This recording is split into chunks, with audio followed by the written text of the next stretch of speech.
Hey everyone, and welcome back for another deep dive. Today we're looking at something pretty huge. Trump's back in the White House, and, well, he's got some thoughts about China and how this all ties into the U.S. dollar maybe, losing its power around the world. It really is fascinating. All our sources this week are basically saying the world's about to go through some major economic changes, and the dollar is right at the center of it all.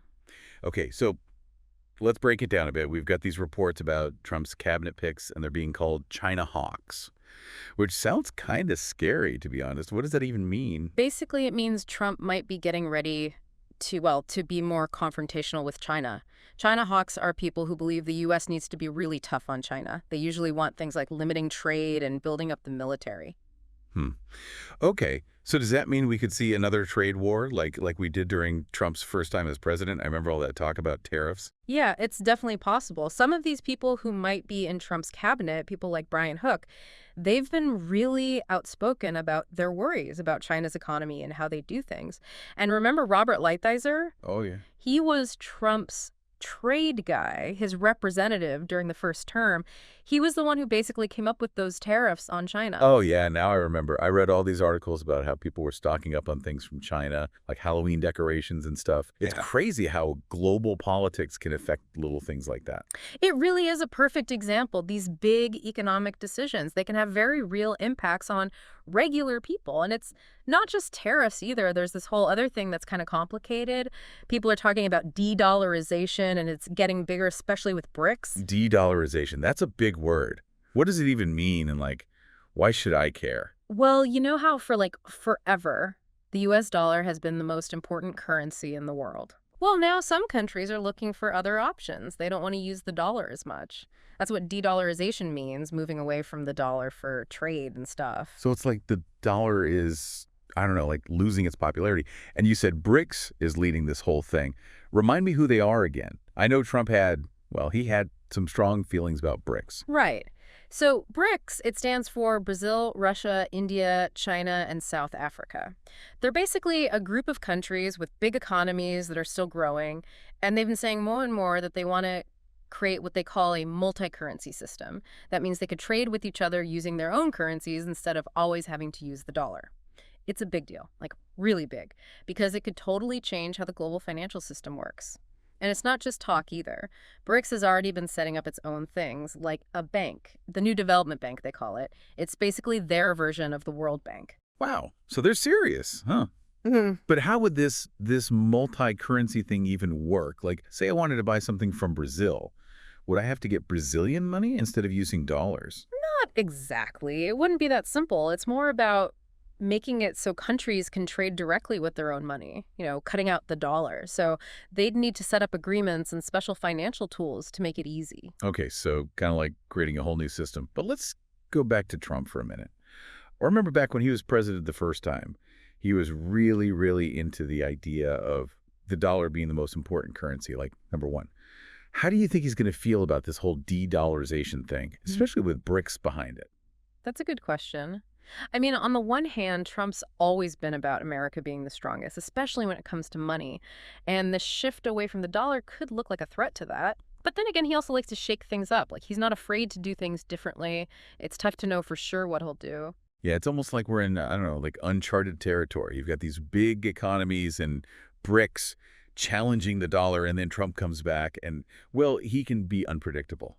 Exactly. And it's all happening while things are already tense between countries. Geopolitically, China's getting more powerful, and there's that potential for conflict, like in the South China Sea.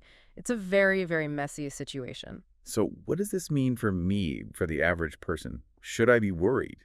Like, should I be taking all my dollars and buying gold? I don't think you need to go that far, but it's definitely something to keep in mind. If the dollar gets weaker, things from other countries will get more expensive here. So things like groceries and electronics and, yeah, basically everything could cost more. And it could also mess with travel and investments too. Okay, so maybe not gold bars under the mattress, but definitely something to watch. But is there anything good about this? I mean, is there any upside to de-dollarization at all? Yeah, there is actually. It's not all bad. Some people think having lots of currencies, not just the dollar, could be more stable in the long run. Like, if one currency has problems, the whole world doesn't go down with it. Hmm. That's an interesting way to look at it. So it's not like someone wins and everyone else loses. It's more like everyone's trying to find a balance. Yeah, exactly. And that balance is always shifting. Countries and groups of countries are always, trying to figure out their place in the world and how they can get ahead. Okay, so we've talked about BRICS and this whole de-dollarization thing, but I'm still not clear on how this multi-currency system would actually work. Like, can you give me a real-world example? Sure. Okay. So let's say China wants to buy a bunch of iron ore from Brazil. Okay. Right now, they would probably use US dollars for that deal. So China would exchange their yuan for dollars and then send that to Brazil. And then Brazil would have to exchange the dollars again for their own money. Rhinus. Exactly. It takes a few steps.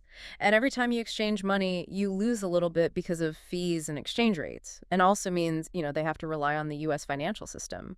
Yeah, that sounds like a pain, especially if you're doing big deals between countries. Oh, okay. So now imagine BRICS has this new system set up. Okay, let's hear it. Now, China and Brazil could just trade directly. China pays in yuan, Brazil gets yuan, no dollars involved at all. Wow, that's way simpler. Right. And that's just one example. It could work for all kinds of stuff. Buying oil and gas, investing in big projects, all kinds of things. So it's not like getting rid of the dollar completely. It's more like having more choices, right? Yeah. Being more flexible and maybe, like you said, more stable in the long run. Yeah, you got it. It's about having lots of different currencies in the world, not just relying on one. Okay, that makes a lot more sense now. But what about, like, regular people? If the dollar isn't number one anymore, does that mean my savings are going to be worthless? No, it's not that bad. But a weaker dollar could mean prices go up. That's called inflation. So things will just cost more. So my coffee might cost a couple of bucks more. Maybe. Yeah. It really depends how things go. So it's kind of like, I don't know, like a big game of chess. All these countries are making moves and trying to, I don't know, guess what's going to happen next. That's a great way to think about it. And the stakes are huge. What happens next could change the whole world economy, for a really long time. Yeah, that's a lot to think about. But before we get too lost in all the economic stuff, let's talk about Trump again. Okay. It's just interesting to think about, Trump and how he does things. He's not exactly known for being patient or subtle. True. Do you think he might, I don't know, do something more aggressive? Like put tariffs on countries that are trying to get rid of the dollar? Yeah, he could. I mean, he's definitely used tariffs before to get what he wants. Yeah, like with China the first time he was president? Exactly. And he might try to do the same thing to other countries that are, messing with the U.S. economy. But wouldn't that make things even worse? Wouldn't that just make those countries want to get rid of the dollar even faster? Yeah, that's the risk. If he's too aggressive, it could totally backfire. It could actually speed up this whole de-dollarization thing. So he's got to be careful. He has to look out for the U.S., but also not make other countries angry. Yeah. And he definitely doesn't want to push them towards BRICS. Yeah, it's a tough spot. He's going to have to be smart about it. Well, I think things are going to be really interesting the next few years. Oh, yeah, I definitely think so. But before we finish up, there's one more thing I'm curious about. We've talked about how de-dollarization could be bad. But is there anything good about it for the U.S.? Could it actually be good if the dollar isn't the top currency anymore? That's a good question. And it's something that a lot of people are talking about right now, like economists and people in the government. There are definitely some good things that could happen. Like? Well, if the dollar isn't the most important anymore, people might not want it as much. And that could make it, less valuable. And how's that good?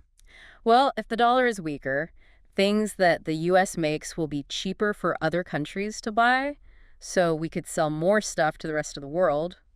And it would also be cheaper for people to visit the U.S., so tourism could get a boost. Interesting.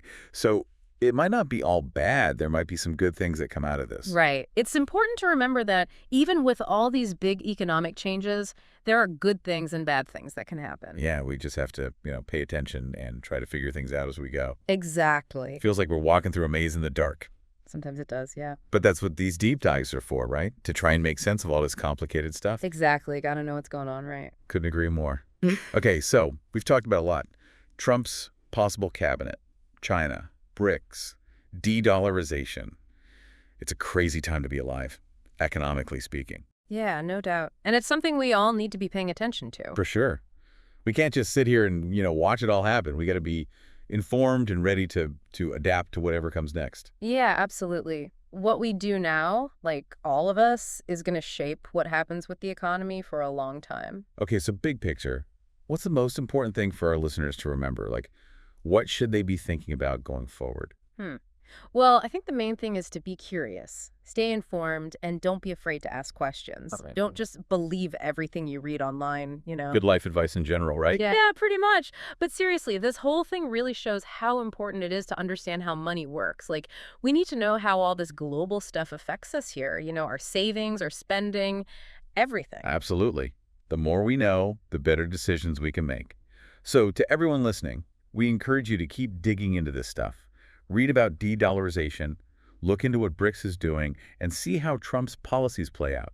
The more you know, the better. Yeah, and remember, the economy never stops changing. There's always something new happening. That's what makes it so interesting. Well, on that note, I think it's time to wrap up this deep dive. It's been a lot to process, but we hope you found it useful. It's been great talking about all this with you.